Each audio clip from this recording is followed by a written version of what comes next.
The tiny wolf pup's heartbeat was fading beneath my trembling hands, its silver fur matted with blood that even the torrential storm couldn't wash away, and I had exactly 3 minutes to decide if saving the child of my enemy was worth my own death sentence. Rain hammered against my face like frozen needles as I crouched in the mud, my fingers pressed against the pup's throat. The pulse flickered. Stuttered. Nearly stopped. 3 minutes. Maybe less. I should walk away. Should leave this creature to die in the storm like it deserved. Like my family had died, bleeding out on cold ground while blood moon wolves howled their victory into the night sky. But my hands wouldn't move. Damn it, I whispered, and scooped the pup into my arms. The weight was nothing, barely 10 pounds of soaked fur and broken bones, but it might as well have been an anvil dragging me toward my own grave. Every instinct screamed at me to drop it and run. The mark on its shoulder was unmistakable even in the darkness, a crimson moon bisected by 3 claws.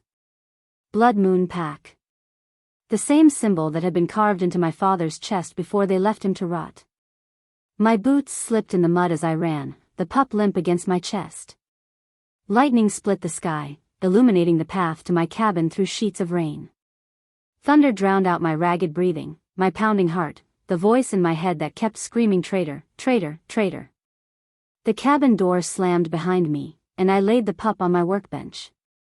In the lamplight, it looked even worse. Deep lacerations across its belly. A back leg twisted at an unnatural angle. One eye swollen shut. Whatever had attacked this creature had meant to kill it. Part of me wished they'd succeeded. I grabbed my kit from the shelf, hands moving on instinct while my mind warred with itself. Yarrow for the bleeding. Comfrey for the bones. My fingers hesitated over the small black vial in the corner, the one I'd sworn never to touch again. Bloodroot extract. Forbidden by every pack law, banned by the council, dangerous enough to kill both healer and patient if used incorrectly. It was the only thing that would work fast enough.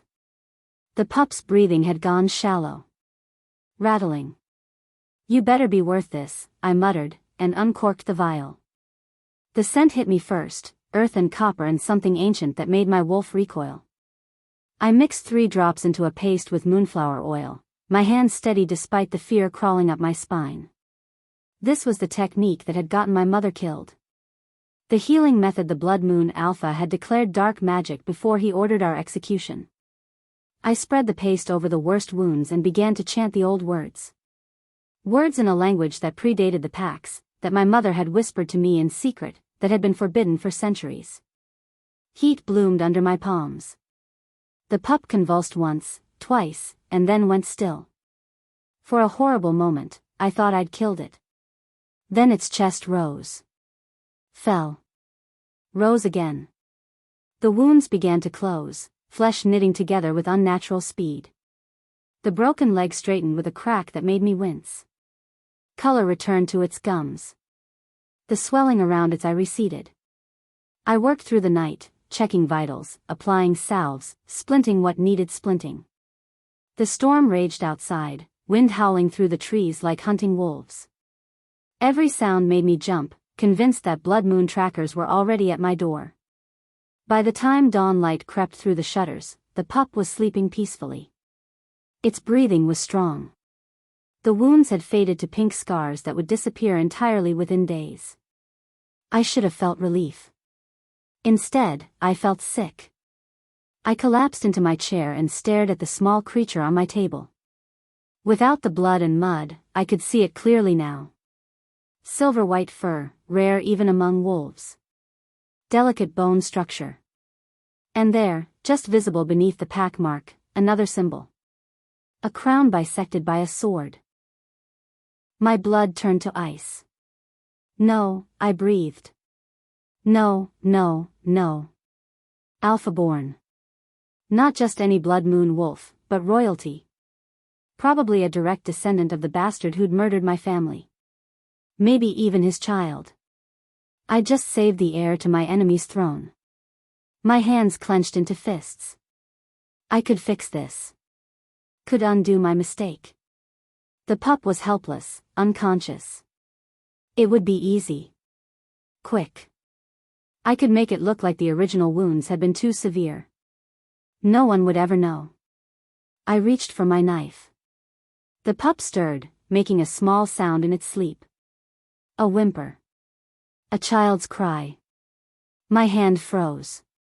Innocent, something whispered in my mind. Just a child. Not responsible for its father's sins. But that was a lie, wasn't it? This pup would grow up to be just like the rest of them.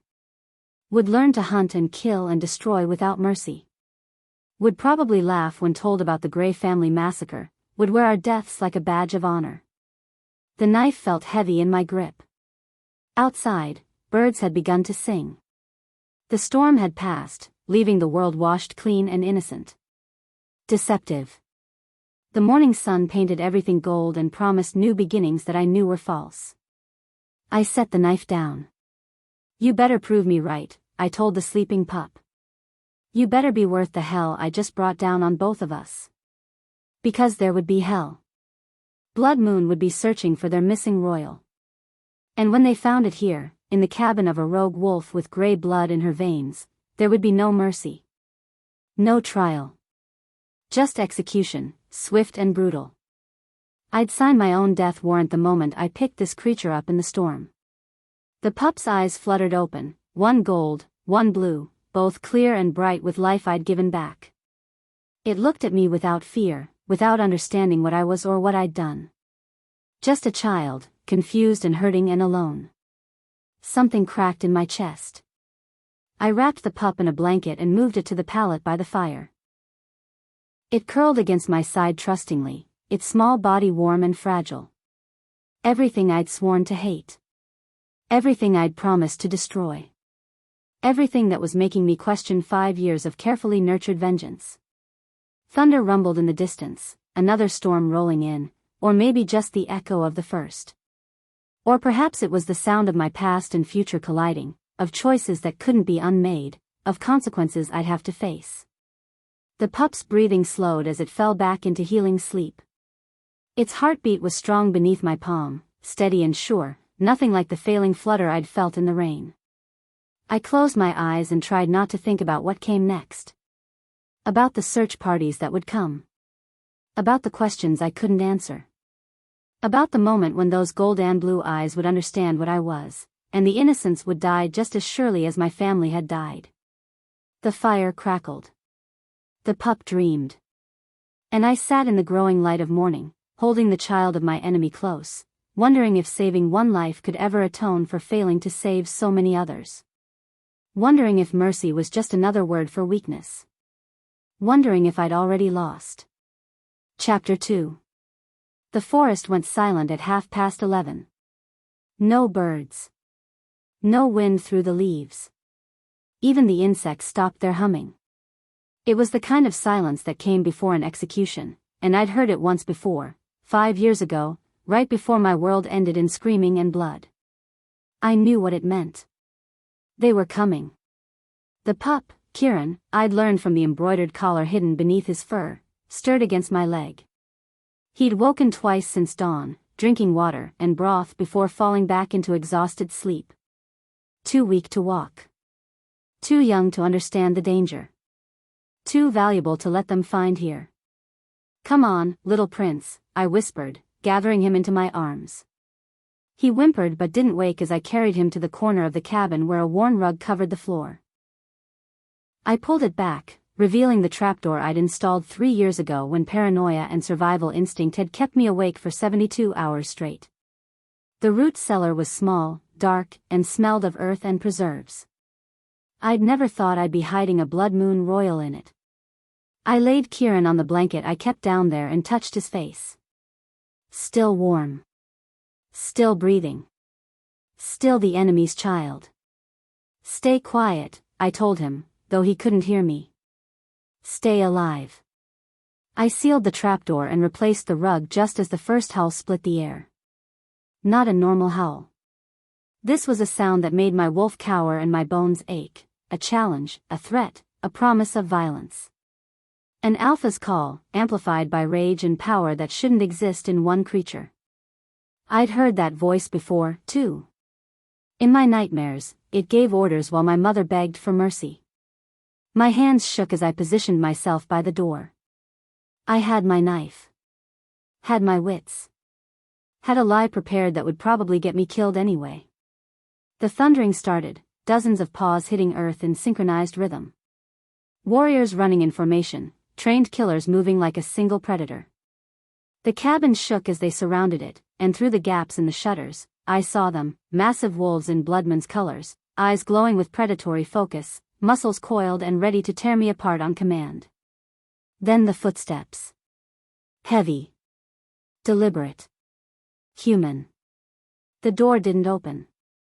It exploded inward, ripped off its hinges like paper. Thaddeus Blood Moon filled the doorframe. I'd been 15 when I last saw him, terrified and covered in my father's blood while he stood over our broken pack and declared us traitors. He'd seemed like a god then, untouchable, inevitable, carved from nightmare and fury. 5 years hadn't diminished him. He stood at least 6.5 feet tall, broad-shouldered and built like violence given form. Dark hair shot through with silver. Scars crossing his face and arms like a roadmap of warfare. Eyes that glowed amber with barely contained wolf. He wore the trappings of royalty, leather armor etched with his pack's crest, a cloak that marked him as Alpha King, but they couldn't disguise what he truly was. A killer. His gaze swept the cabin and landed on me.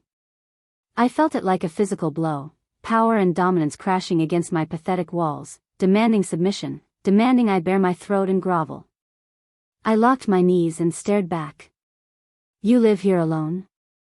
His voice was gravel and thunder, laced with an authority that made my wolf whine and scramble for cover in my mind. Yes. My voice came out steady.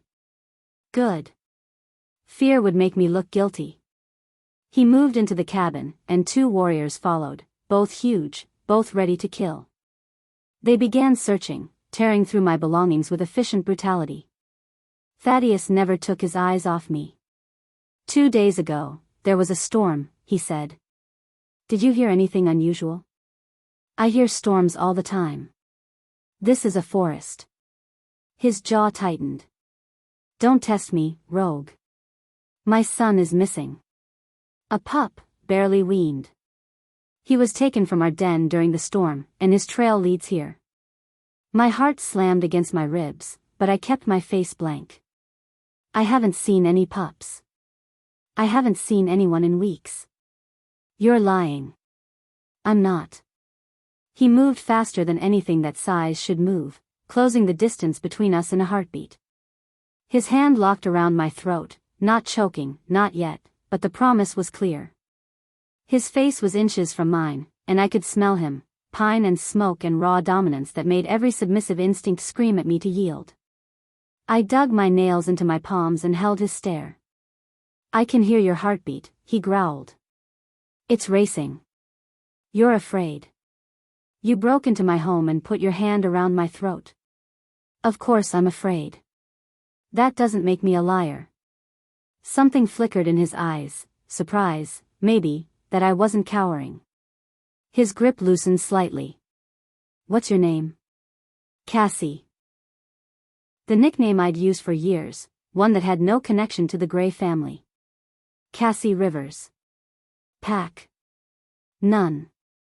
I'm rogue. Why? Because I choose to be. No one chooses to be packless, he said. You're either exiled or you ran. Which is it? The truth burned in my throat. You slaughtered my pack. You killed my family. I'm packless because you made me an orphan. But I swallowed it down and shrugged. Does it matter? He studied me for a long moment, and I knew he was looking for recognition. Looking for some sign that I knew who he was, what he'd done. But I'd changed since 15. Had grown taller, harder. Had learned to hide everything soft and vulnerable behind walls of stone and spite. He didn't know me. The irony almost made me laugh. Alpha. One of the warriors emerged from my bedroom. No sign of the prince. No scent markers either. The cellar, Thaddeus ordered. My blood turned to ice. The warrior moved toward the corner, toward the rug, toward the trapdoor, toward the sleeping pup who would wake up and give me away the second they found him. My mind raced through scenarios. I could fight. Could try to take out one warrior before they killed me. Could die without telling them anything. Could let them find Kieran and lose my only leverage. There is no cellar, I said quickly. The cabin doesn't have one. Thaddeus's eyes narrowed. You're lying again. I'm not. He released my throat and grabbed my arm, dragging me toward the corner. I fought, but it was like fighting a mountain. He shoved me down and ripped the rug aside himself. The trapdoor stared up at us. Open it, he commanded. I didn't move. Couldn't. Every muscle in my body had locked up. He reached for the handle, and I knew it was over. Knew that in 3 seconds, he'd find his son in my hiding place, and I'd die screaming just like my mother had. But when he pulled the door open and climbed down, I heard something I never expected. Silence. No crying. No sounds of discovery. Just Thaddeus moving through the small space, searching. He emerged a moment later, covered in dust and cobwebs, his expression thunderous. Preserves, he spat. Root vegetables. Nothing else. I didn't understand. Kieran was down there. I'd put him down there myself. Unless. He's too weak to wake.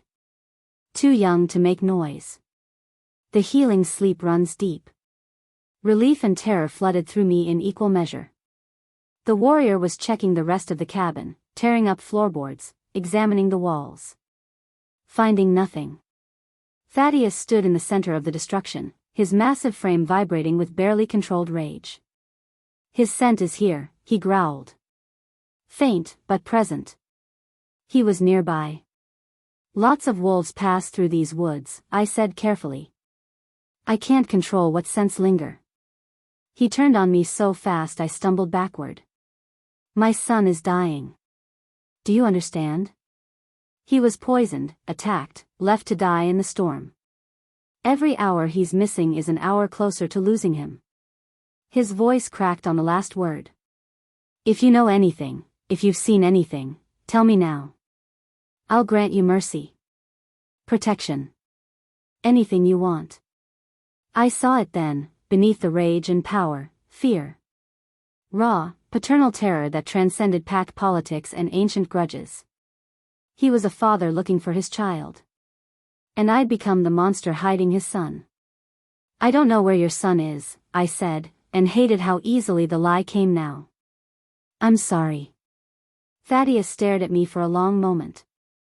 Then he did something I never expected. He sank into my broken chair, head in his hands, looking suddenly exhausted. Human. His mother died bringing him into this world, he said quietly. Bled out in my arms while I held him for the first time. She made me promise to keep him safe.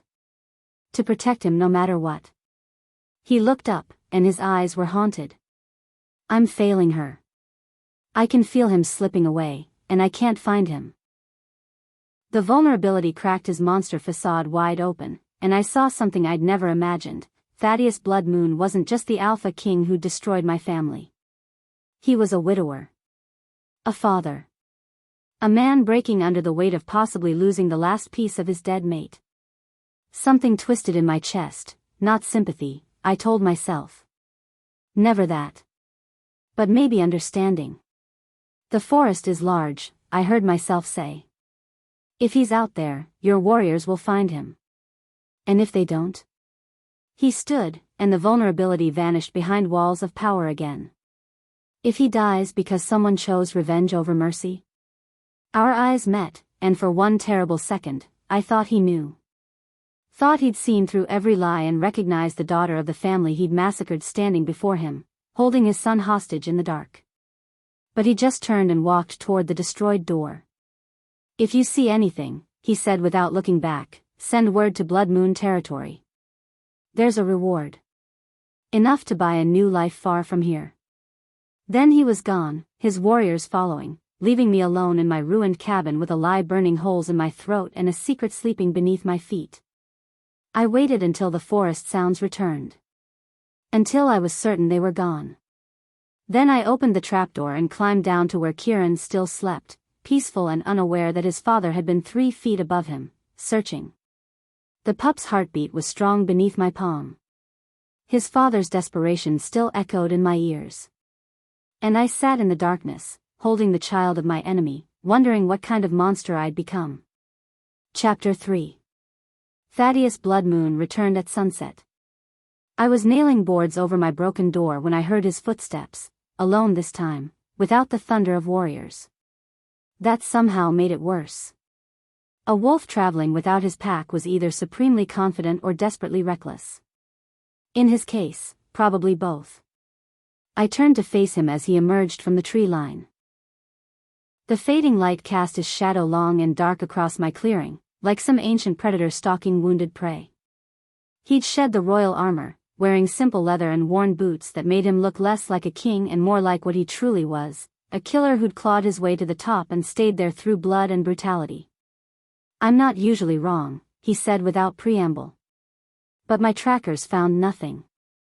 The trail goes cold a quarter mile from here, as if my son simply vanished into air.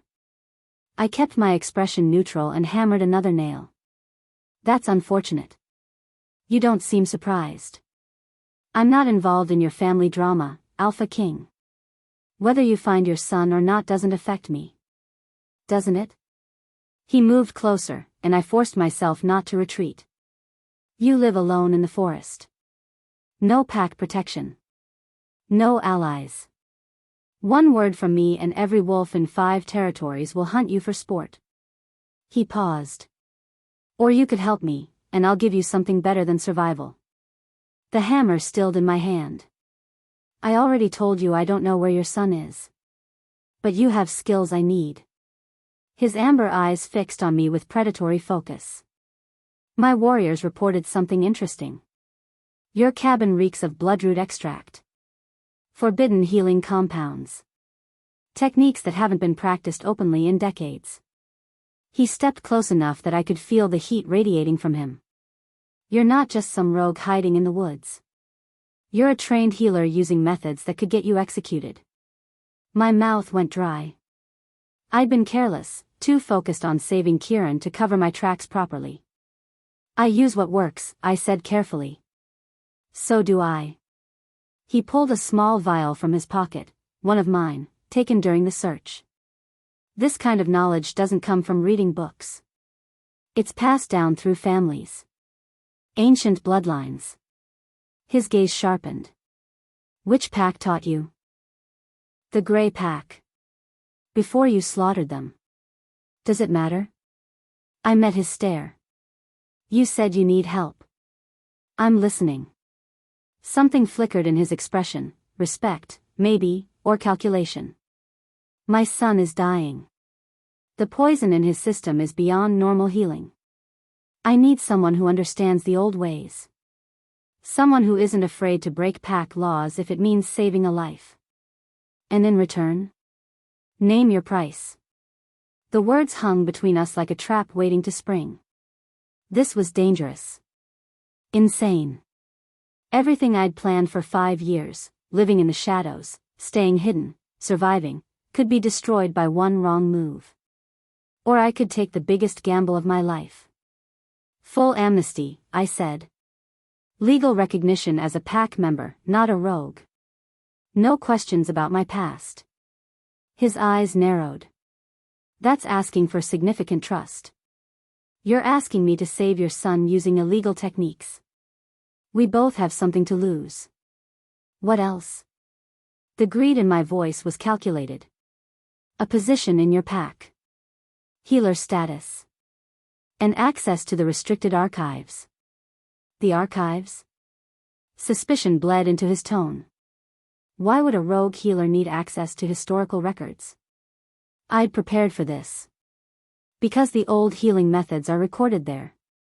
If I'm going to work for you, I need resources. Knowledge. Unless you prefer I improvise and risk killing your heir with guesswork. He was silent for a long moment, studying me like I was a puzzle with missing pieces. You negotiate like someone used to getting what they want. I negotiate like someone who knows her worth. Or someone with ulterior motives. He moved even closer, and I smelled pine and threat and the raw dominance that made my wolf cower. Give me one reason I should trust you. Because I'm the only option you have left, I said flatly. Your son is dying. Your warriors can't find him. And every hour you waste questioning me is an hour closer to losing the last piece of your mate. I'd gone too far. I saw it in the way his jaw clenched, the muscle ticking in his temple, the amber bleeding into his eyes as his wolf surged forward. For a second, I thought he'd kill me right there.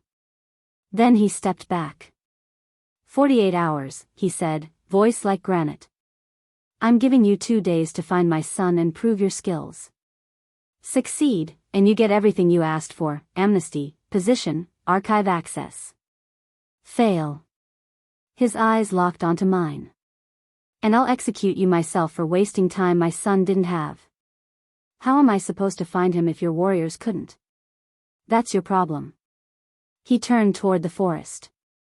I'll have supplies sent to you at dawn. Food, medicine, tracking equipment. Use whatever methods you need. But understand this, Cassie Rivers, if I discover you've been lying to me, death will be the kindest thing I offer. Then he was gone, melting into the shadows like he'd never been there at all. I stood frozen in my clearing until full darkness fell. Then I dropped the hammer and pressed my hands against my knees, breathing hard. What had I done? Kieran woke as I climbed down into the cellar, his gold and blue eyes blinking in the lamplight. He made a small sound, not quite a whimper, more a question, and tried to lift his head. Easy, I murmured, settling beside him. You're still healing. He looked at me with those innocent eyes, and something in my chest constricted. He was so small. So fragile. Nothing like the monster I'd built his father into in my mind.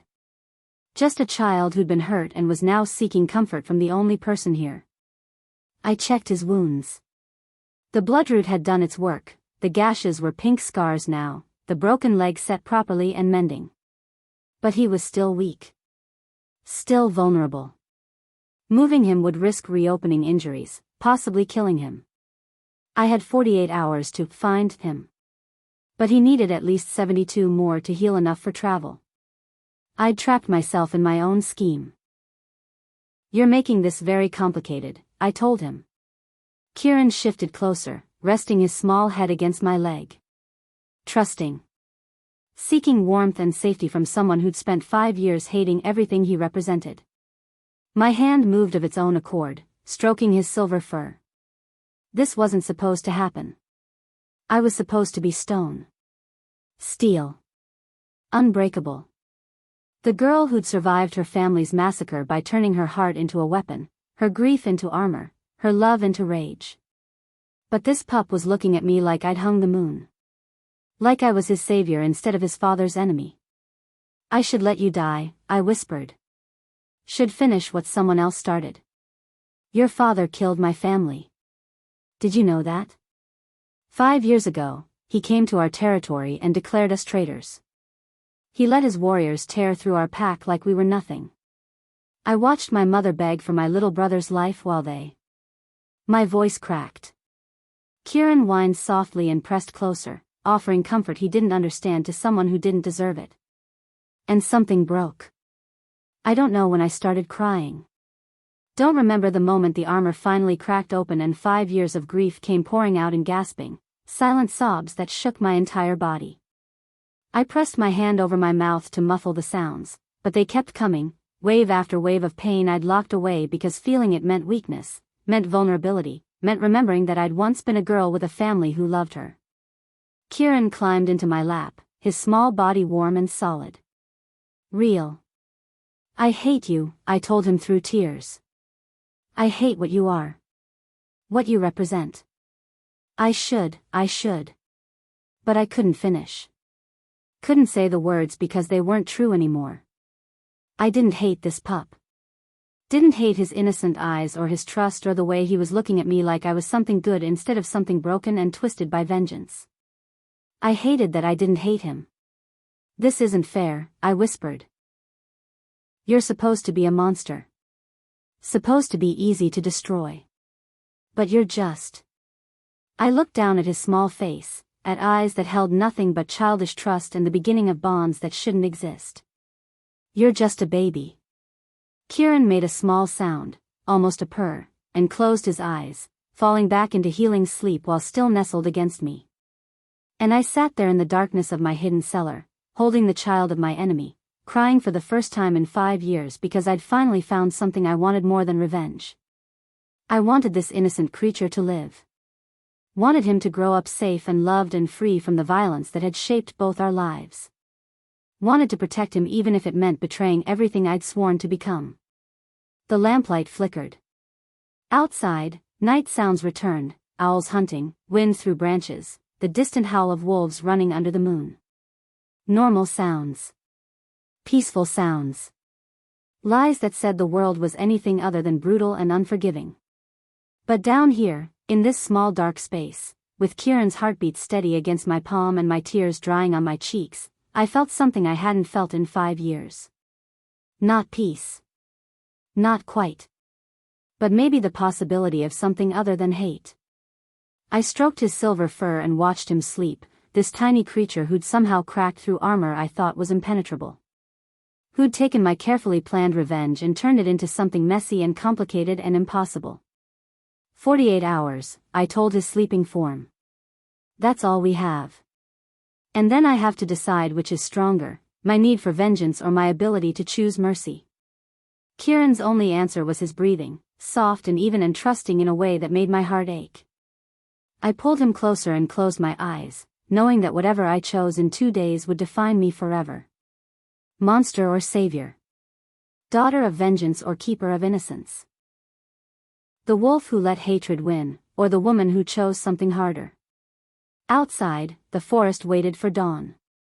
And somewhere in his royal den, Thaddeus Bloodmoon counted down the hours until I either saved his son or sealed my fate. I held Kieran tighter and tried not to think about the fact that I'd already made my choice the moment I picked him up in the rain. Tried not to think about how much it was going to cost me. Chapter 4. The staging had to be perfect. I carried Kieran through the forest at midnight, wrapped in blankets to hide his scent, moving like a ghost through territory I'd mapped over 5 years of exile. The ravine was a mile east, far enough from my cabin to be believable, close enough that the search wouldn't take too long. Close enough that Kieran wouldn't suffer more than necessary. He was stronger now, able to walk short distances, but still weak. Still dependent. He'd whimpered when I lifted him from the cellar, confused about leaving his safe space. About leaving me. "It's okay," I'd whispered, hating the lie. "You're going home." Now I laid him carefully in the ravine, positioning him where he'd be visible but looked like he'd crawled there seeking shelter. The silver moonlight painted his fur luminescent, made him look ethereal and small and so terribly vulnerable. He looked up at me with those mismatched eyes, gold and blue, innocent and trusting. "Your father's coming," I told him. "He's been looking for you. He'll keep you safe." Kieran made a small sound and tried to follow as I backed away. "No. Stay." The command came out harsher than I intended. "Stay here and wait. Understand?" He sat, confused but obedient, and I turned away before I could change my mind. Before I could gather him back up and run. The beta warriors found me an hour later, right where I'd planned, close enough to the ravine to make my discovery believable, far enough to seem coincidental. "There," I gasped, pointing toward the ravine with perfectly calculated desperation. I heard something. Whimpering. It might be. They were already moving, massive wolves flowing past me like shadows. I followed, playing my part, the helpful rogue, the concerned healer, the woman who definitely hadn't been hiding the prince in her cellar for 2 days. The howl that went up when they found Kieran shattered the night. Not a hunting call. A victory cry. A sound of pure relief that echoed through the forest and made something twist in my chest. Then Thaddeus arrived. I'd never seen an alpha move that fast. One moment he was 100 yards away, the next he was sliding down into the ravine, shifting mid-motion from wolf to man, naked and uncaring as he dropped to his knees beside his son. Kieran. His voice broke on the name. Gods, Kieran. The pup, weak but alive, made a joyful sound and tried to crawl toward him. Thaddeus gathered him up like something precious and fragile, cradling the small wolf against his chest. His massive frame shook. He was crying. The terrifying Alpha King who'd destroyed my family, who commanded armies and inspired fear across territories, who'd killed without mercy, was weeping into his son's fur like a man who'd just gotten his whole world back. I thought I'd lost you, he whispered. Thought I'd failed her. Failed you. I'm sorry. I'm so sorry. Kieran licked his father's face, that simple gesture of comfort and forgiveness, and Thaddeus made a sound that was half laugh, half sob. Around us, hardened warriors looked away, giving their alpha privacy in his moment of vulnerability. Giving him space to be something other than the monster. To be a father. I stood frozen at the ravine's edge, watching the reunion I'd orchestrated, and felt my carefully constructed reality crack down the middle. This wasn't supposed to happen. He wasn't supposed to be human. Wasn't supposed to love his son with such devastating completeness that even I, the daughter of his victims, could feel the weight of it. Monsters weren't supposed to weep. Thaddeus looked up suddenly, his eyes finding mine across the distance. They were still wet, still raw with emotion, but something else flickered there too. Gratitude. You found him, he said, his voice rough. You saved him. I nodded, not trusting my voice. Come here. It wasn't a request. I climbed down carefully, aware of a dozen warrior eyes tracking my movement. Thaddeus stood, still holding Kieran against his chest with one arm, and extended his free hand toward me. I stared at it like it was a trap. You kept your word, he said. Found my son when no one else could. That deserves recognition. His hand remained extended. Waiting. I took it. His grip was warm, strong, and I felt the power thrumming beneath his skin, the barely leashed dominance of an alpha in his prime. But there was something else too. Something that felt uncomfortably close to trust. Thank you, he said quietly. For giving him back to me. I'm the one who took him in the first place, I thought, and hated myself a little more. Blood Moon Castle rose from the forest like something out of a dark fairy tale, all stone towers and iron gates, built to withstand sieges and project power. I'd imagined it as a fortress of nightmares, a place where screams echoed and innocence died. Instead, I found a home. Children playing in the courtyards. Wolves sparring and laughing in training yards. Gardens carefully tended by pack members who nodded greetings as we passed. The scent of cooking bread and roasted meat wafting from kitchens. It looked normal. Happy, even. Your chambers are in the East Wing, Thaddeus said as we walked through corridors lined with portraits and history. Kieran, fully healed now, thanks to the pack's healers finishing what I'd started, trotted beside his father, occasionally glancing back at me. You'll have access to the medical facilities and the archives, as promised. And my position? Kieran's personal caretaker and healer. He paused at a heavy oak door. He's already bonded with you. The transition will be easier if you're the one managing his care and education. I should have felt triumphant.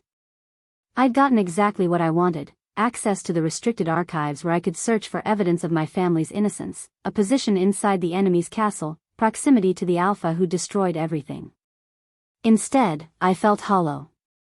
The chambers were beautiful. Spacious and well-appointed, with a fireplace and windows overlooking the forest. Nothing like the prison cell I'd expected. If you need anything, Thaddeus said from the doorway, ask. Your pack now. Under my protection. The words should have been a mockery. Instead, they felt like an oath. He left, and I stood alone in my new prison of comfort, wondering what kind of game I was playing and whether I'd already lost. The celebration that night was overwhelming, the the entire pack gathered in the great hall, drinking and laughing and toasting Kieran's safe return. I stayed in the shadows, observing, cataloging faces and weaknesses and escape routes. Watching Thaddeus hold court at the head table, his son sleeping peacefully in his lap. He wasn't what I expected. Wasn't the tyrant I'd built in my mind. He listened when his people spoke. Laughed at their jokes. Showed genuine care for wolves of every rank. He was firm but fair, powerful but not cruel. Nothing like the monster who'd ordered my family's execution. Quite the celebration, isn't it?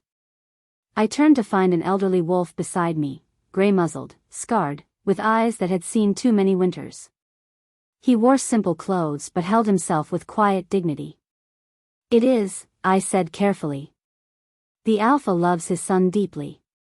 Losing him nearly broke him." The old wolf studied me with unnerving intensity. "Though I suspect you already knew that." My blood ran cold. "I don't know what you mean." "Peace, child." He raised his hands. "I mean no harm. Just, observing." He tilted his head. "You have your mother's eyes." Amara always did have that particular shade of green. I froze. No one here should know my mother's name. No one should recognize. "Walk with me," he said quietly. "Please." Every instinct screamed danger. But curiosity, and the desperate need to understand, made me follow him out of the hall and into a quiet corridor. "My name is Marcus," he said once we were alone. "I served in the Silvercrest pack under your father. I was his beta." The world tilted. "That's impossible. Everyone from Silvercrest died." "Not everyone. A few of us survived. Scattered. Went into hiding." His ancient eyes held bottomless sorrow. "I'm sorry about your family, Cassandra. Your father was a good man. A good alpha." Hearing my real name out loud after 5 years felt like a slap. Then why did Thaddeus kill him? Why destroy our entire pack? Because we were accused of treason. Of planning to assassinate Queen Meridian. Marcus's voice dropped to barely a whisper. Evidence was presented. Documents. Testimonies. Your father was given a chance to defend himself, but he refused. Accepted the sentence without contest. That's a lie. My father would never. I know. Marcus gripped my arm. I know. But something happened in the days before the execution. Your father discovered something. Something that made him accept death rather than speak in his own defense. My mind reeled. What? What could possibly? I don't know. He wouldn't tell me. Said it was too dangerous, that if I knew, I'd be killed too. Marcus's grip tightened. But his last words to me were these: protect the truth. Protect her. One day, she'll need to know. Protect what truth? Her who? I don't know. But I spent 5 years searching for answers. He released me and stepped back. The restricted archives might hold pieces of the puzzle. Records from that time. But Cassandra. His expression turned grave. Be very careful. Whatever your father died protecting, it was terrible enough to make him sacrifice everything. Terrible enough that someone in this castle might kill to keep it buried. He turned to leave, then paused. One more thing. The assassination attempt? It succeeded. Queen Meridian died. But not from Silvercrest's doing. She died in childbirth, 2 days after your father's execution. The timing was convenient. Then he was gone, melting into the shadows, leaving me alone with revelations that shattered everything I thought I knew. My father had been given a chance to defend himself. Had chosen death instead. The queen had died after the massacre, not before. Something terrible was buried in the past. A secret worth dying for. I leaned against the cold stone wall, my breath coming in shallow gasps. Everything I'd believed for 5 years, that Thaddeus was a monster, that my family was innocent, that revenge was justified, had just been thrown into question. What if I'd been wrong? What if the real enemy was still out there, hidden in plain sight, wearing a friendly face? In the great hall, the celebration continued. Wolves laughing and drinking, celebrating the return of their prince. Thaddeus holding his son close, the picture of a devoted father. And somewhere in this castle, buried in restricted archives or hidden behind false smiles, was a truth that had cost my family everything. A truth I was going to find. Even if it destroyed what little remained of my certainty. Even if it meant discovering that my enemy was something far more complicated than simple hatred could contain.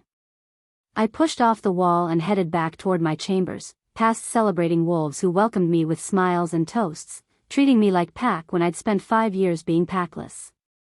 When I'd spent 2 days hiding their prince while plotting revenge against their alpha. The weight of my deception felt crushing. But not as crushing as the possibility that everything I'd believed might be a lie. Chapter 5. 3 weeks into my new life at Blood Moon Castle, Kieran started calling me Cassie in front of the entire pack. We were in the training yards, him practicing basic forms with other pups, me watching from the sidelines, when he shifted mid-exercise and ran straight to me, his small wolf form colliding with my legs. Cassie. Did you see? I did the pounce correctly. Every conversation in the yard stopped. Dozens of eyes turned toward us, toward the rogue healer and the prince who'd just claimed her with the casual affection of family. I should have corrected him. Should have maintained proper distance, remembered my role, kept the walls up. Instead, I knelt and ruffled his silver fur. I saw. Your form is improving. His tail wagged so hard his whole body wiggled. Father says if I keep practicing, I can spar with the older pups next month. Then you better keep practicing. He licked my face, a gesture of pure childish affection, and bounded back to his training partners, leaving me kneeling in the dirt with my heart doing complicated things I couldn't name. When I looked up, Thaddeus was watching from across the yard. Our eyes met, and something passed between us. Something that made my wolf stir and my pulse quicken in ways that had nothing to do with fear. He smiled, just a slight curve of his mouth, and returned to supervising the adult warriors. But I felt that look for hours afterward. The archives were a maze of documents, records, and history spanning centuries. I spent every free moment there, searching through execution records, trial transcripts, anything related to the Silvercrest massacre. What I found changed everything. Report to Alpha King Thaddeus Blood Moon from General Adrian Gray. Sire, I've uncovered evidence of a conspiracy within the council. The documents implicating Silvercrest in the assassination plot appear forged. I've traced them to Counselor Vance of the Shadowfang Pack. Request urgent meeting to present proof before any action is taken against. The report ended there. Unfinished. Written the day before my father's execution. My hands shook as I pulled more files. Trial transcripts. Witness testimonies. All from Shadowfang wolves. All perfectly coordinated, perfectly timed. Too perfect. Another document, this one a letter from my father to Thaddeus, never sent. Brother, if you're reading this, I'm already dead. The evidence against me is fabricated, but I cannot fight it without exposing a truth more dangerous than my execution. Meridian's death was not natural. It was not childbirth. Someone in your inner circle murdered her, and they've framed Silvercrest to hide their crime. Trust no one. Protect Kieran. And forgive me for the choice I made. Dying guilty was safer than proving innocence and painting a target on your son. The letter was unsigned, unfinished. Hidden in a stack of mundane correspondence. My father had known. Had discovered the real conspiracy. Had chosen execution over revealing a truth that would have endangered Kieran. Had died protecting Thaddeus's son. I sat in the silent archives, surrounded by proof that everything I believed was a lie, and felt my world collapse. Thaddeus wasn't the monster. He was the victim of a manipulation so intricate, so complete, that he'd unknowingly destroyed an innocent pack. Destroyed my family. And my father, my brave, honorable father, had let himself die rather than expose the truth and risk a child's life. The revenge I'd carried for 5 years had no target. Just ghosts and lies and a conspiracy that had cost everyone everything. I pressed my face into my hands and tried not to scream. "You're distracted." Thaddeus's voice pulled me from my thoughts. We were in his private study. He'd summoned me to discuss Kieran's progress, a routine meeting that happened weekly now. Except nothing about these meetings felt routine anymore. "I'm fine," I lied. "You're not." He set down the report he'd been reading and studied me with those unnerving amber eyes. "You've been different this past week. Distant. Something's troubling you." "Everything is troubling me. My father died protecting your son. You killed my family by mistake. And I'm falling for the man I'm supposed to hate." "Just tired," I said. "Kieran's been having nightmares about the attack. I've been staying with him." It wasn't entirely a lie. Kieran did have nightmares, and I did stay with him, singing the lullabies my mother had sung to me while he curled against my side and found peace. Thaddeus's expression softened. "He trusts you. More than he's trusted anyone since losing his mother. He's a good child." "He is." Thaddeus stood and moved to the window, his silhouette backlit by afternoon sun. "I never thanked you properly. For finding him. For caring for him as if he were your own. You gave me amnesty and a position. That's thanks enough. Is it?" He turned, and the intensity in his gaze made my breath catch. "Sometimes I wonder what you're not telling me, Cassie. What secrets you're hiding behind those careful walls." My heart slammed against my ribs. Everyone has secrets. True. He moved closer, and I forced myself not to retreat. But most people's secrets don't make them look at me with such conflict.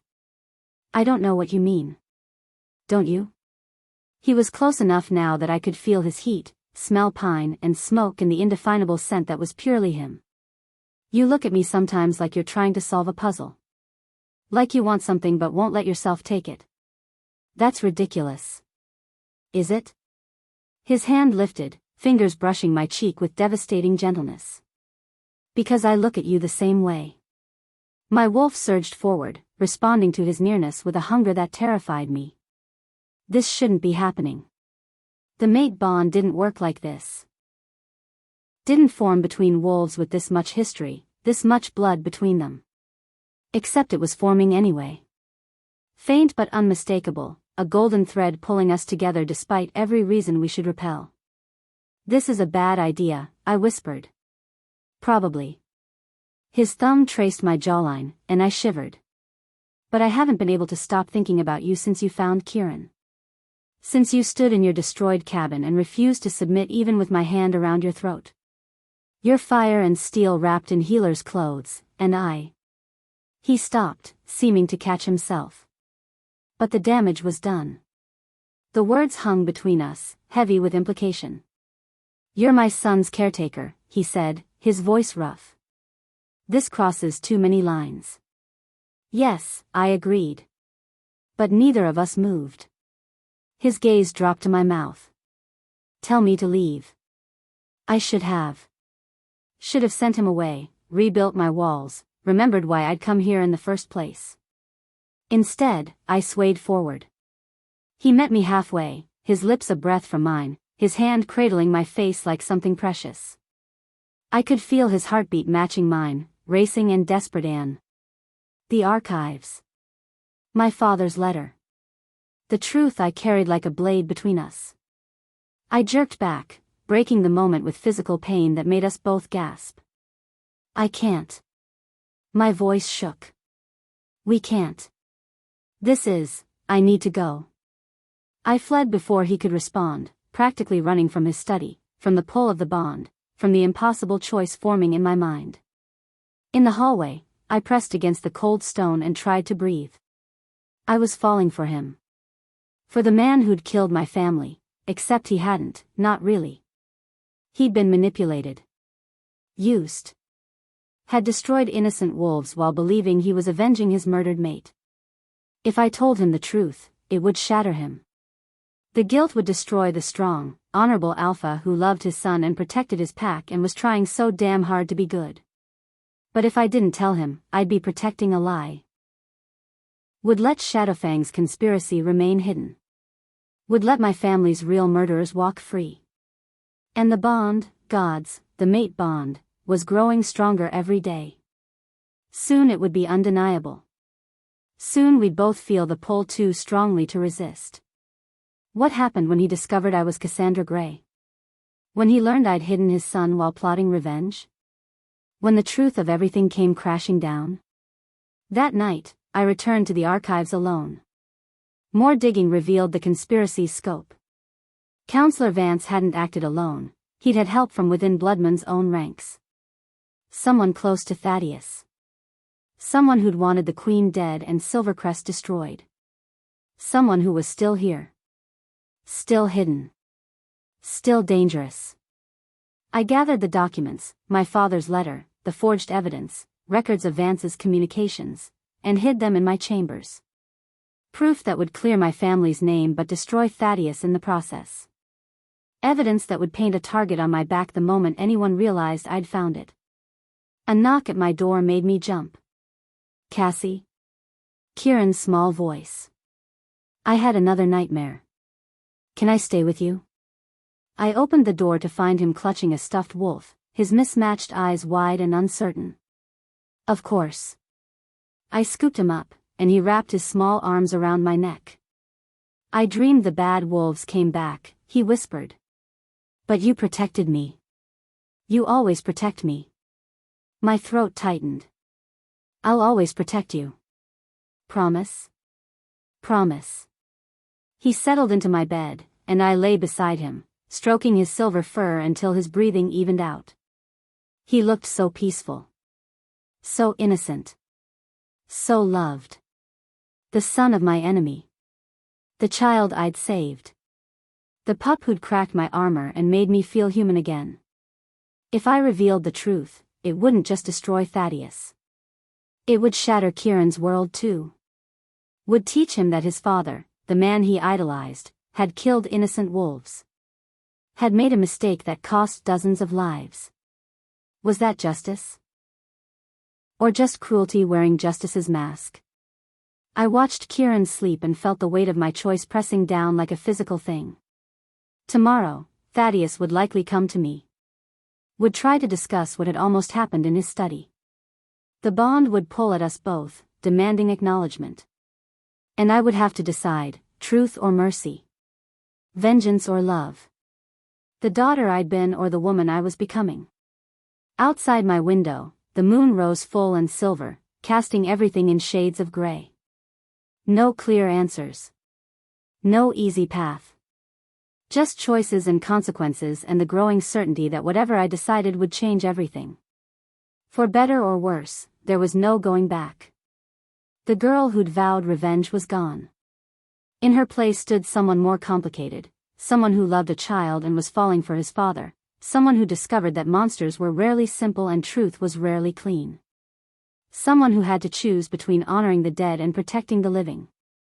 Kieran shifted in his sleep, trusting and safe, and I made my decision. Not yet. Not tonight. But soon, the truth would have to come out. And when it did, I could only pray that the bonds we'd built were strong enough to survive it. Chapter 6. I found Thaddeus in the war room at midnight, alone with maps and strategies scattered across the table. He looked up when I entered, and something flickered in his eyes, hope, maybe, or relief that I'd come to him. It made what I had to do so much harder. Cassie. He straightened, and I saw the tension in his shoulders ease. I was hoping you'd. My name isn't Cassie. My voice came out steady despite my shaking hands. It's Cassandra. Cassandra Gray. The silence that followed was absolute. I watched understanding dawn slowly, the surname registering, memories clicking into place, his expression shifting from confusion to disbelief to something that looked like horror. No. The word was barely a whisper. Yes. I pulled the documents from my cloak and laid them on his war table. My father was General Adrian Gray, Alpha of the Silvercrest Pack. The pack you executed 5 years ago. He stared at the papers like they were venomous. That's impossible. There were no survivors. I survived. I was 15. I hid in the woods and watched your warriors tear through my family. My voice cracked, but I pushed forward. I watched my mother beg for my little brother's life while your wolves killed him anyway. I spent 5 years believing you were a monster. Planning revenge. Stop. He backed away from the table, from me, his face draining of color. You're lying. This is some kind of... I'm not lying. And neither was my father. I pushed the documents toward him. Read them. Read what he discovered before you executed him. Read the truth about who really killed your mate. My mate died in childbirth. Your mate was murdered by someone in your inner circle, and the Shadowfang pack framed Silvercrest to hide it. The words tumbled out now, unstoppable. My father found proof. He was going to bring it to you, but they killed him first. Made it look like justice when it was just a cover-up for assassination. Thaddeus grabbed the papers with shaking hands. I watched him read, saw the moment each revelation hit, saw his face crumble as the truth destroyed everything he'd believed. No, he breathed. No, this can't, Adrian wouldn't. He called you brother in that letter. My voice was soft now, almost gentle. He died protecting Kieran. Chose execution over revealing the truth because he knew the real murderers would come after your son next. The papers fell from his hands. I killed innocent wolves. I killed, he looked at me, and the devastation in his eyes was unbearable. Your family. Gods, your family. I ordered. You were manipulated. Someone forged the evidence. Coordinated the testimonies. Made you believe. I should have questioned it. His roar shook the room, power exploding outward in a wave that cracked the stone walls. I should have investigated. Should have given him a chance to defend himself. Instead I believed them. I trusted the wrong people and I killed. His grief and rage manifested as physical force, furniture shattering, windows exploding outward. The alpha power he usually kept leashed was tearing free, fueled by guilt and horror and realization. Thaddeus, I reached for him, and he flinched away like my touch burned. Don't. His voice was raw. Don't touch me. Don't. He looked at me, and I saw the moment it clicked. You knew. When you found Kieran, when you came here, when you let me, gods, you knew who I was. Yes. You were planning revenge. Yes. Everything was a lie. Earning my trust. Caring for my son. All of it was just. No. The denial burst out of me. It started that way, but Kieran, he changed everything. I didn't. And then it happened. The mate bond snapped into place with the force of lightning, golden and undeniable, connecting us with an intensity that drove us both to our knees. I felt his grief, his rage, his guilt crashing into me. Felt the moment he felt my conflict, my pain, my impossible, unwanted love. The moon goddess had paired us. Two wolves destroyed by the same tragedy, bound together by fate's cruel sense of irony. No, Thaddeus gasped, clutching his chest. No, this isn't, we can't be. I reject it, I said through tears. I reject this bond. I reject. You think I want this? He stood, power crackling around him like a storm. You think I want to be tied to the daughter of the man I murdered?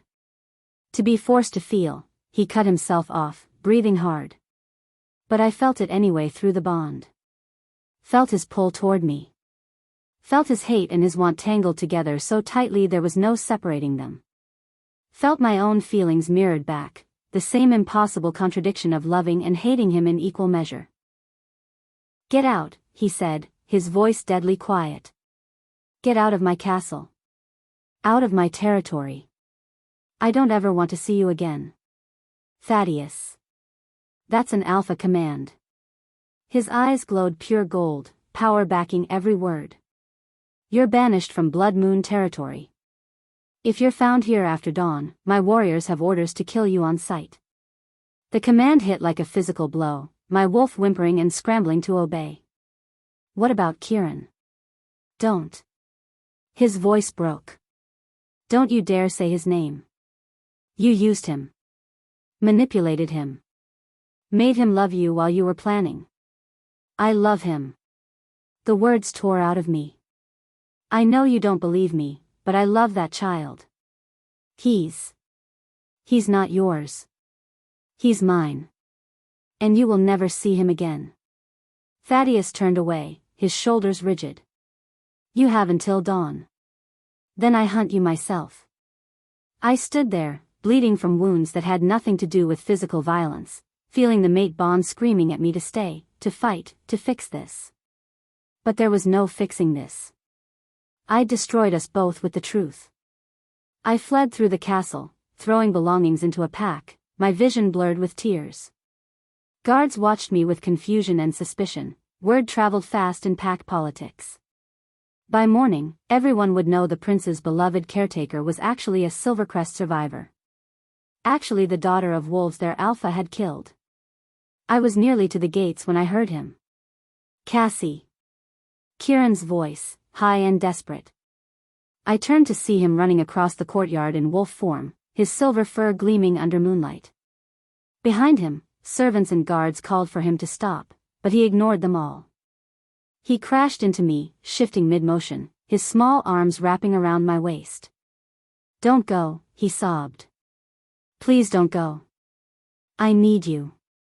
You promised you'd always protect me. My heart shattered. Kieran, I can't, your father. I don't care what father said. You saved me. You're mine. He looked up with those mismatched eyes, tears streaming down his face. I knew, Cassie. I always knew. Knew what? That you were different. Special. His grip tightened. Before you found me, when I was dying in the rain, I had a dream. The moon goddess came to me. She showed me a woman with green eyes who would save me. Who would love me even though she had every reason not to. She said you were coming. That you were meant to find me. My breath caught. Kieran. She told me you'd be sad. That you'd lost people you loved. But that you'd choose to love me anyway. His voice dropped to a whisper. She told me you'd teach father how to forgive. Kieran. Thaddeus's roar echoed across the courtyard. He was there in seconds, reaching for his son, but Kieran shifted back to wolf form and planted himself between us, small but defiant. No, the pup growled. You can't send her away. She's pack. She's ours. She lied to us. She saved me. Kieran's voice held a strength beyond his years. She could have let me die. Could have gotten her revenge. But she didn't. She chose mercy. She chose me. Father and son stared at each other, an entire conversation happening in silence. I saw the moment Thaddeus felt it, the bond between Kieran and me, nearly as strong as a mate bond, forged through trauma and healing and genuine love. His son had chosen me. And forcing Kieran to lose someone else he loved would destroy the child. This isn't over, Thaddeus said, his voice tight. But he wasn't looking at Kieran. He was looking at me, and his eyes held too many emotions to name. We need to. The arrow came from nowhere. 1 second I was standing. The next, pain exploded through my shoulder, and I was on the ground with Kieran screaming above me. More arrows. Attackers dropping from the walls. Wolves in shadowfawn colors, moving with lethal precision. They'd come for the documents. Come to silence the witness. Thaddeus shifted with a roar that shook the earth, his massive black wolf form launching at the assassins. Castle guards poured into the courtyard, but the attackers were skilled, prepared. One lunged for Kieran. I moved without thinking, ignoring the arrow in my shoulder, throwing myself between the assassin and the pup. Steel flashed. I felt the blade pierce my side, felt blood pour hot and fast. Worth it. Kieran was safe behind me.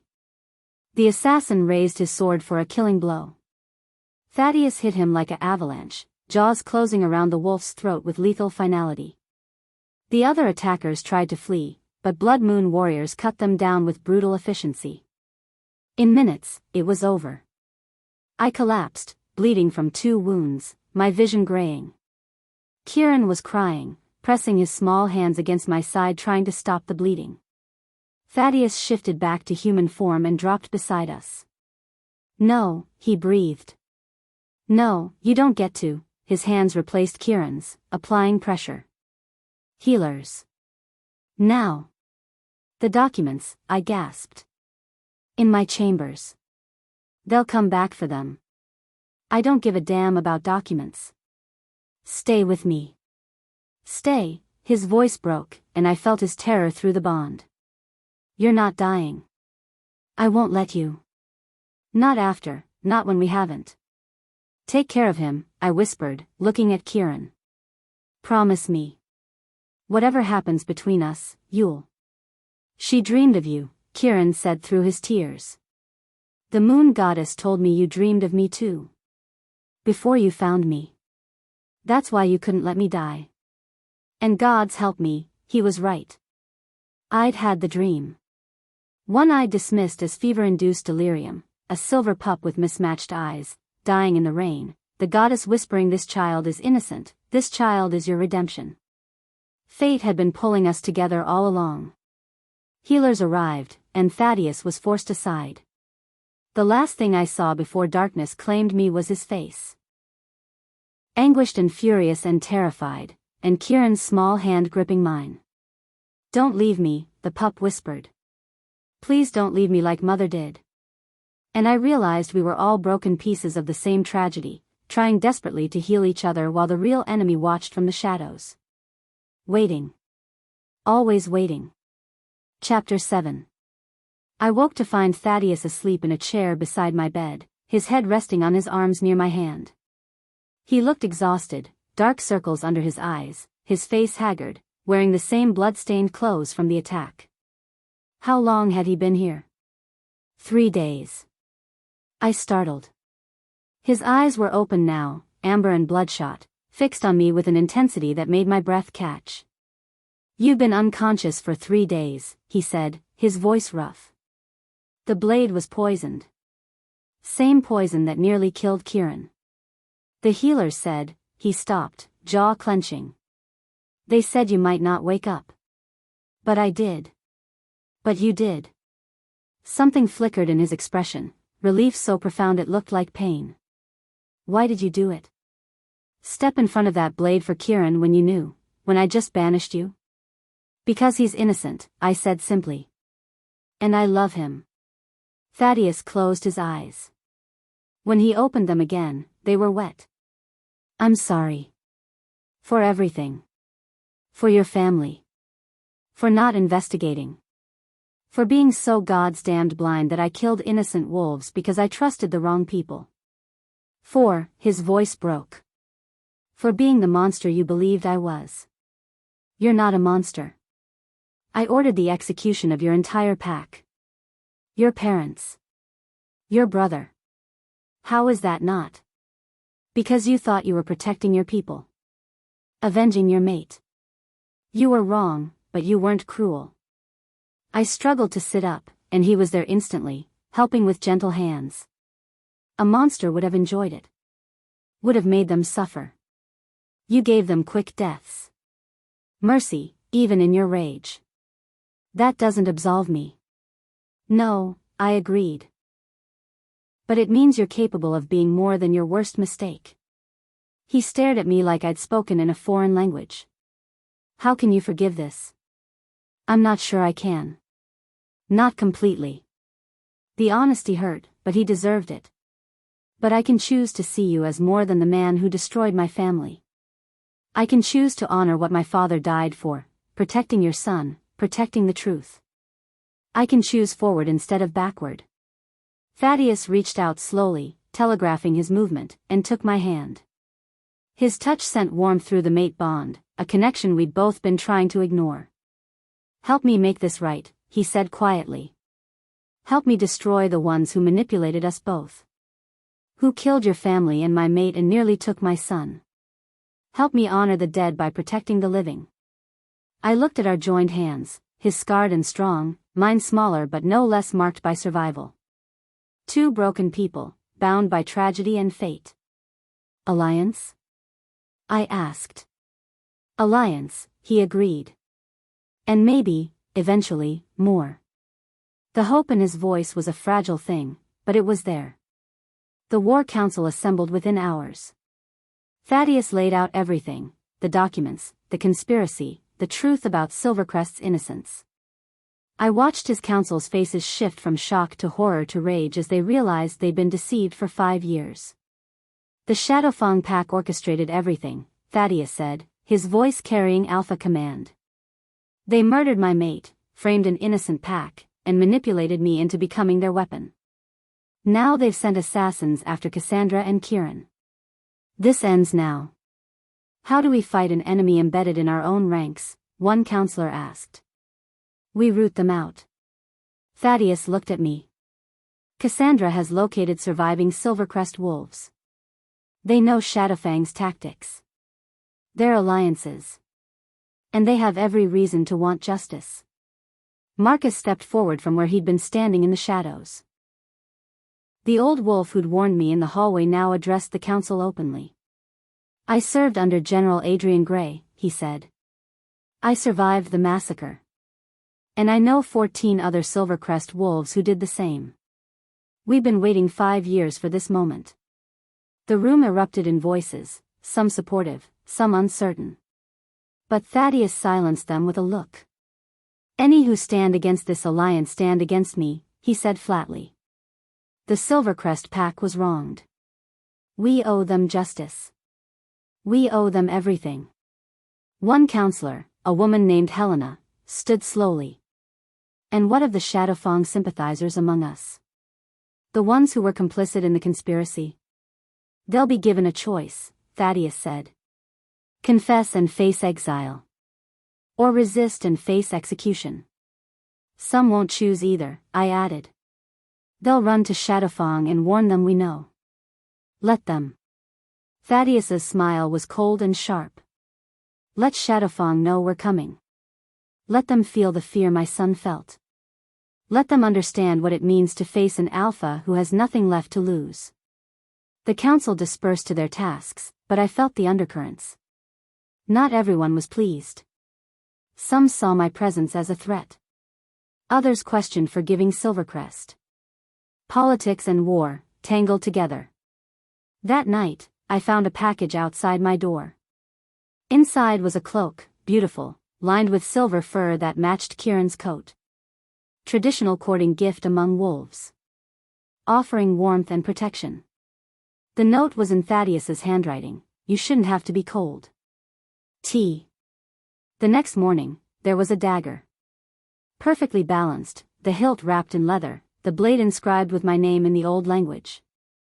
"You shouldn't have to fight unarmed. T." Day 3 brought books, ancient texts on healing, some I'd never seen, pulled from the deepest archives. "You shouldn't have to stop learning. T." He was courting me the old way. Not with empty words or grand gestures, but with practical gifts that showed he saw me. Understood me. Wanted to support who I was rather than change me into something convenient. On day 4, I found him in the training yard at dawn, working through forms alone. I watched from the shadows as he moved, powerful and precise, every motion controlled despite the raw emotion I could feel through our bond. He knew I was there. I felt the moment he sensed me, felt his awareness shift. But he didn't stop. Just called out, "You're welcome to join me." I stepped into the ring. We sparred without words, our bodies speaking a language older than speech. He was stronger, but I was faster. He had reach, but I had technique. And the bond, gods, the bond, made us move like extensions of each other. Anticipating. Countering. Dancing. When we finally stopped, both breathing hard, he looked at me with something that transcended simple desire. I see you, he said quietly. Not Silvercrest. Not Rogue. Not my son's caretaker. Just, you. Cassandra. Brilliant and brave and broken and beautiful. I see you, and I want, he stopped, shaking his head. I want to deserve you. You already do, I whispered. Not because you're perfect. Because you're trying. He reached out slowly, cupping my face with a gentleness that belied his strength. The bond is going to drive us both mad if we keep resisting. I know. I won't force anything. Won't push. But I need you to know, his thumb brushed my cheek. I'm yours. However long it takes. Whatever you need. I'm yours. The bond flared between us, golden and demanding, and I felt my resistance crumbling. The Silvercrest survivors arrived 2 days later. 14 wolves, scarred and wary, standing at Bloodman's gates. I met them there with Thaddeus at my side, felt their shock at seeing me alive, their rage at seeing him. Marcus stepped forward. Cassandra. You're certain about this? I'm certain, I said. Alpha Thaddeus knows the truth now. He's willing to make amends. Amends? A female wolf spat. He killed our families. He was deceived, I said firmly. By the same enemy who wants us all dead. We can fight each other and let Shadowfang win, or we can fight together and get justice for everyone we lost. Thaddeus stepped forward, and every Silvercrest wolf tensed. But he did something I never expected, he knelt. An alpha, kneeling before the survivors of the pack he destroyed. I have no right to ask forgiveness, he said, his voice carrying to every wolf present. No words can undo what I did. But I can offer you vengeance. Resources. My strength and my pack's strength to destroy the ones who orchestrated this tragedy. I can give you justice. The silence stretched. Then Marcus moved forward and placed his hand on Thaddeus's shoulder. For Adrian, he said. For the general who died protecting your son. We'll ally. One by one, the other Silvercrest wolves agreed. Not forgiveness, not yet, maybe not ever. But alliance. Common purpose. A chance to honor the dead by protecting the future. 2 weeks into the preparation, everything fell apart. We were in the war room when the messenger arrived, pale and shaking. Alpha. The Shadowfang Alpha sent a message. He laid a scroll on the table. And, bodies. 3 counselors. Tortured. Thaddeus opened the scroll, and I watched his face drain of color. What? I moved to his side. The message was simple. I have leverage over half your council. Evidence of crimes, secrets, debts. Force my hand, and I'll release everything. Your pack will tear itself apart from within. Stand down, or watch your wolves destroy each other. It's a bluff, someone said. It's not. Helena's voice was quiet. She stood, her face ashen. 20 years ago, I killed my mate's lover. Made it look like an accident. Shadowfang Alpha knows. Has proof. Another counselor stood. I embezzled funds during the war. Fed information to enemies. I was blackmailed into it, but I had an affair with a human, a third admitted. Broke pack law. Had a half-breed child I abandoned. The Alpha has records. One by one, secrets spilled out. Shadowfang had dirt on over half the council. Enough to fracture the pack. Enough to start a civil war. Thaddeus looked like he'd been struck. How long has this been happening? Years, Helena whispered. He's been collecting leverage for years, waiting. So we're trapped, I said. Fight, and he destroys the pack from within. Stand down, and he wins anyway. Thaddeus's hands clenched into fists. Power rippled through the room, his rage barely contained. There has to be. There is. I met his eyes. We turn his weapon against him. How? We confess. Publicly. Every secret, every crime. We own them before he can use them as weapons. Show the pack that we're not perfect, but we're fighting for what's right anyway. Take away his leverage. That's insane, someone protested. The pack will. The pack will respect honesty more than they'll respect secrets, I interrupted. Shadowfang is counting on shame and fear. We counter with transparency and courage. Thaddeus stared at me, understanding dawning. It's brilliant. It's risky. Everything we're doing is risky. He turned to his council. Gather the pack. Tonight. We bear every secret. Every mistake. And then we march on Shadowfang with nothing left to hide and everything to fight for. That night, the pack gathered. Hundreds of wolves, confused and worried, watching their alpha take the center of the courtyard.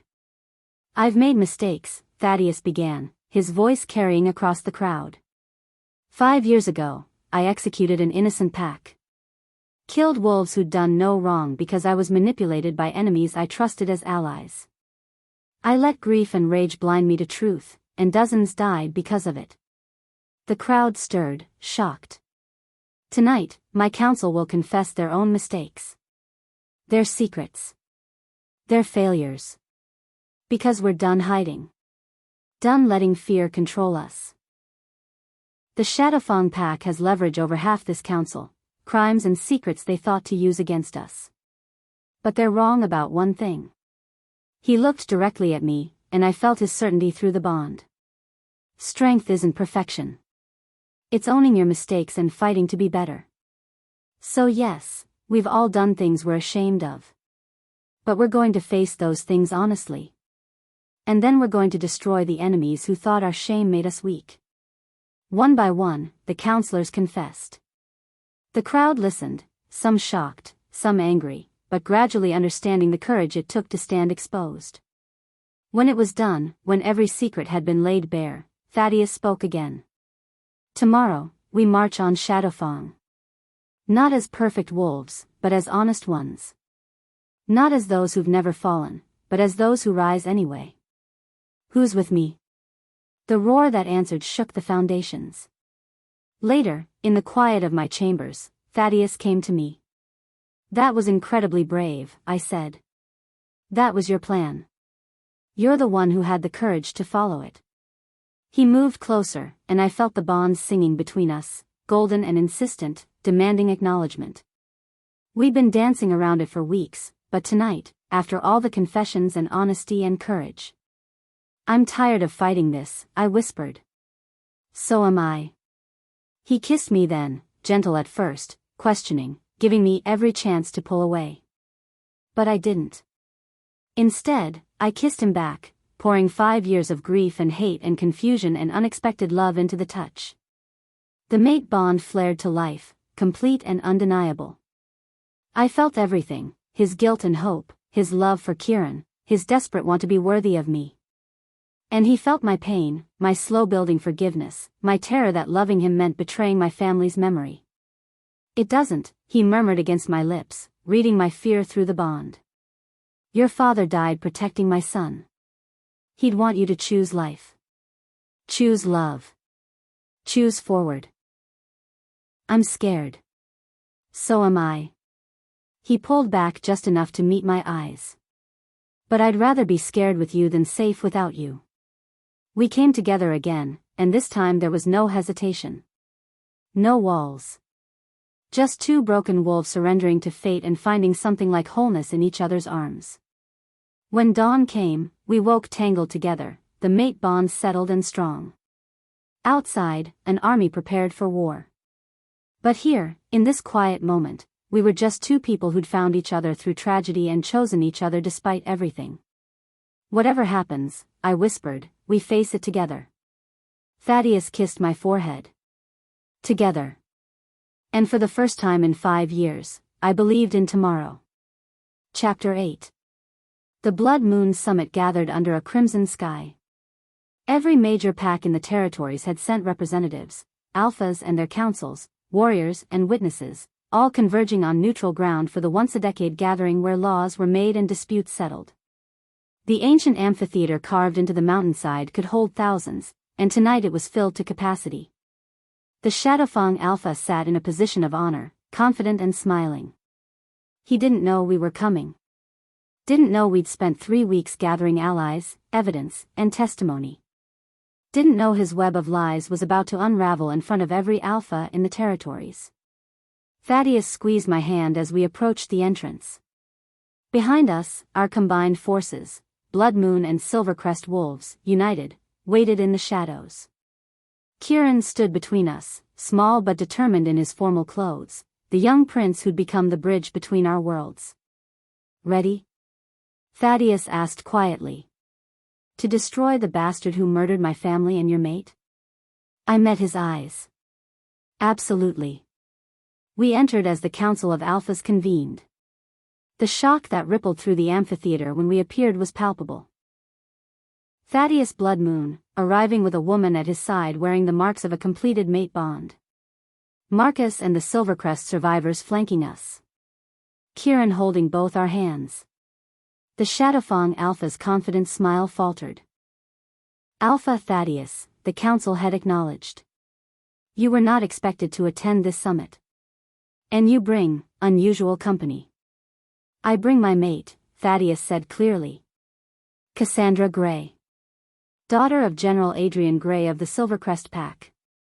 And I bring evidence of a conspiracy that has poisoned pack politics for 5 years. The amphitheater erupted.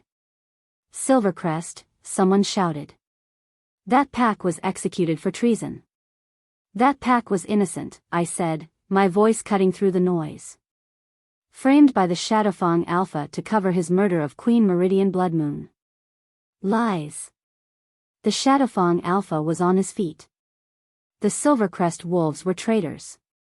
They were loyal. Thaddeus's voice carried alpha command that silenced the crowd. And I can prove it. We presented everything. My father's unfinished letter. The forged documents. Testimony from Marcus and the other survivors. Records of the Shadowfang Alpha's communications with the traitors in Bloodman's council. Financial trails showing bribes and blackmail. Piece by piece, we dismantled 5 years of lies. The Shadowfang Alpha's face went from confident to pale to purple with rage as his carefully constructed conspiracy crumbled before the assembled packs. You have no proof I personally. We have your confession. Helena stepped forward, and I saw her courage in facing this publicly. You blackmailed me into helping you. Made me provide information, access, cooperation. I recorded our last conversation. She played the recording, and the Shadowfang Alpha's voice filled the amphitheater. The queen had to die. She was too strong, too influential. With her gone and Silvercrest blamed, I could control Blood Moon through Thaddeus's grief.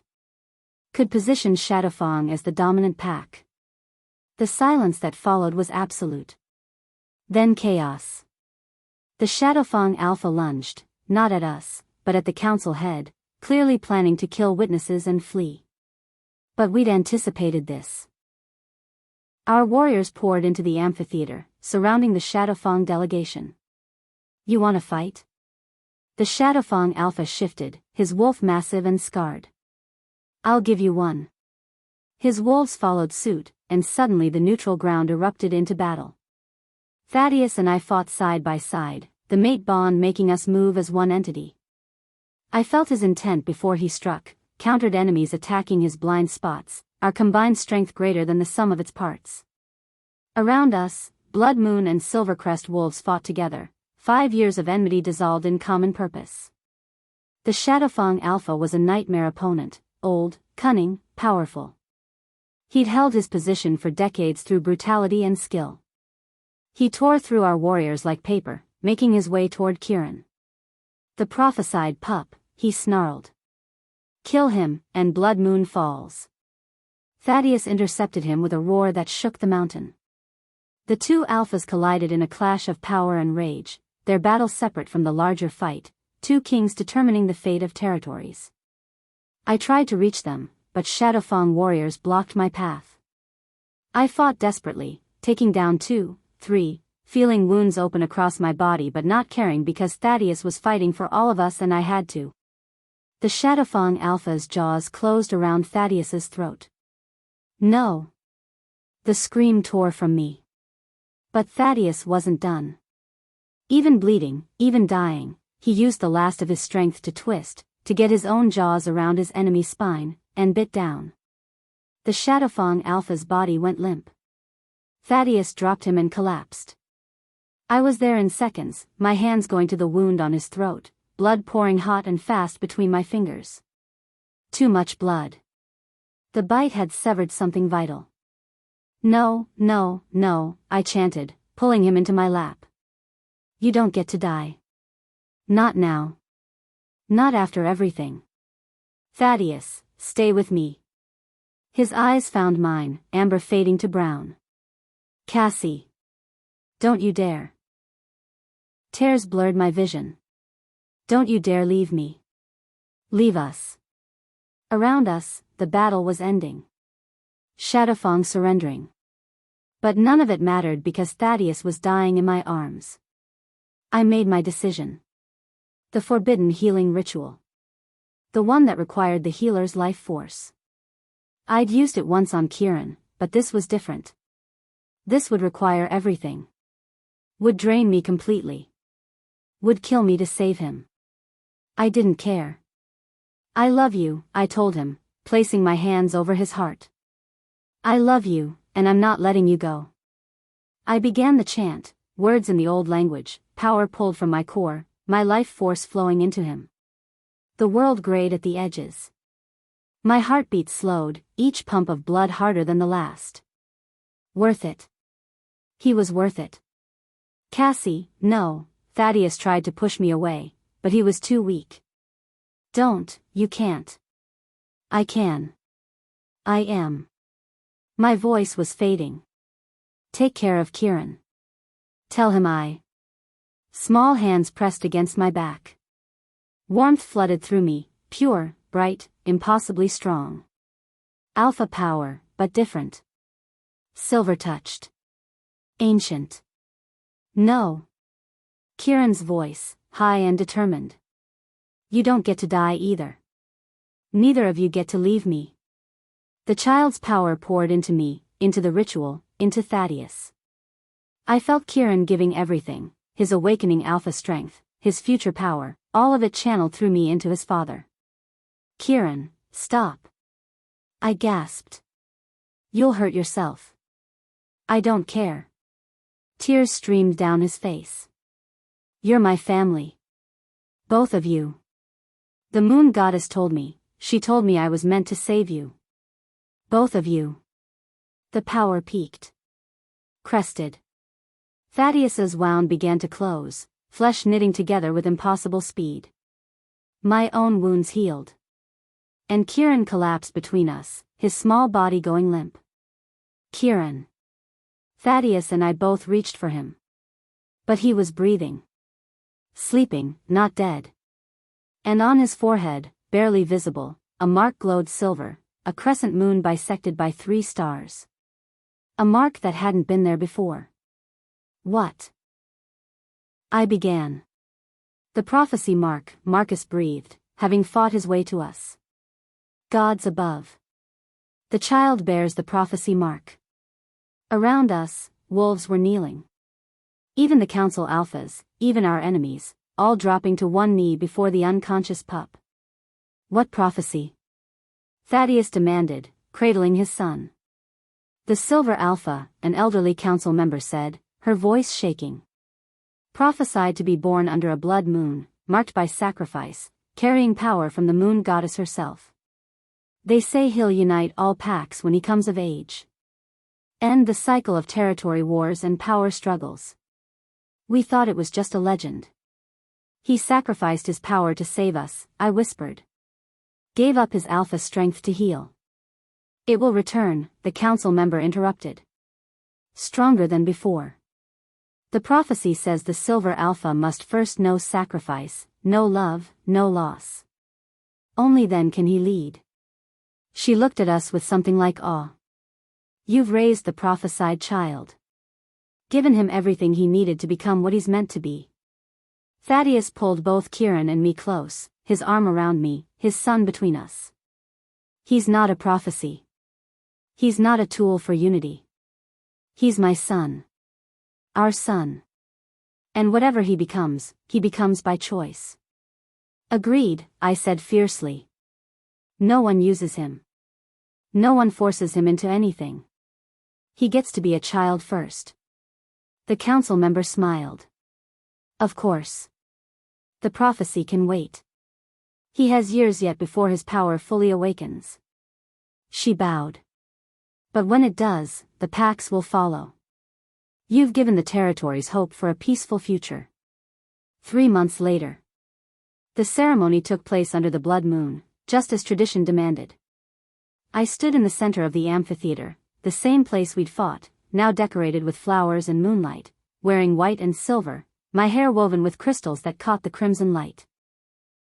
Thaddeus waited at the altar, devastatingly handsome in formal clothes, his eyes locked on me with an intensity that made my wolf sing. Between us, Kieran carried the rings on a silk pillow, his small face serious with responsibility. The packs surrounded us, Blood Moon and Silvercrest, no longer separate but united. The Silvercrest survivors had been given positions of honor in the new pack structure. Marcus served as Thaddeus's beta. Helena had earned her redemption through courage and was now council head.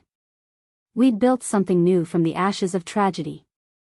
Do you, Thaddeus Blood Moon, take Cassandra Gray as your mate, your equal, your partner in all things? The officiant asked. I do, Thaddeus said clearly. In this life and every life after. I choose her. I choose us. And do you, Cassandra Gray, take Thaddeus Blood Moon as your mate, your equal, your partner in all things? I looked at him, this man who'd been my enemy, my nightmare, my impossible love. This alpha who'd learned to forgive himself, who'd chosen truth over pride, who loved with his whole heart.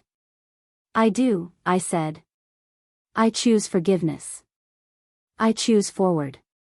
I choose love. We exchanged rings, Kieran beaming as he handed them over, and sealed our vows with a kiss that made the crowd cheer. As we turned to face our people, our pack, our family, Kieran squeezed between us, taking both our hands. We're pack now, he announced to everyone. Forever and ever. And when I grow up, I'm going to make sure all the packs are family too. No more fighting. No more losing people we love. The prophecy mark on his forehead glowed silver in the moonlight, and I felt it through our bonds, the power beginning to return, slowly, carefully, building towards something greater than any of us could imagine. But tonight wasn't about prophecies or politics or power. Tonight was about family found in the strangest places. About love built from tragedy. About 3 broken wolves who'd found each other and chosen to heal together. I looked at Thaddeus, at Kieran, at the assembled packs cheering for unity. 5 years ago, I'd lost everything. Had become a girl made of hate and survival and desperate loneliness.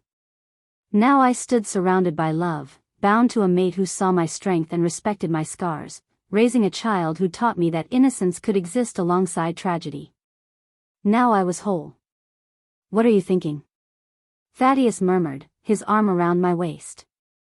That the moon goddess has a terrible sense of humor, I said. And maybe that's okay. He laughed, genuine and warm, and pulled me closer. Maybe it is. Kieran tugged on our hands. Can we have cake now? Cake, please. We laughed and followed our son toward the celebration, toward a future none of us could have predicted but all of us had chosen. Together. Always together. Epilogue, 5 years later.